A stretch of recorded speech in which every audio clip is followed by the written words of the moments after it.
পোনপ্ৰথমে সকলোলৈকে ভোগালী বিহুৰ বহুত শুভেচ্ছা থাকিলে। ভিডিঅ'খিনি দিয়া অলপ পলম হৈছে কাৰণ মই ভিডিঅ'খিনি এডিট কৰিব মন নাছিলে, সেইকাৰণে দিয়া নাছিলোঁ। আমাৰ ঘৰৰ ওচৰত একো ভেলাঘৰ বনোৱা নাই, মানে আমাৰ ইয়াৰ ল'ৰা ছোৱালীখিনি একো কামেই নকৰে। এইবোৰ ভেলাঘৰ বনোৱা, মেজি বনোৱা এইবোৰ প্ৰতি একো ইণ্টাৰেষ্ট নাই, সেইকাৰণে আমি ঘৰতে খালোঁ।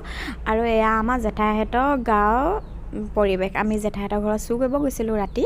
জেঠাইহঁতৰ ঘৰত মাত লগালোঁ, কোনো মানুহ নথকা দেখি আমি ইয়াত আছে নেকি বুলি ইয়ালৈকে আহিলোঁ, কিন্তু ইয়াত নাই। ইয়াত অকল জেঠাইহঁতৰ ল'ৰাটোহে আছিলে।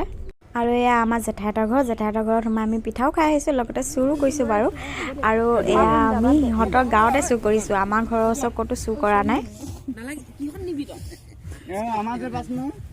ডাঙৰ দুটামান নিলে সৰুকেইটা আকৌ পুতি থৈ যাম দৰকাৰ হ'লে।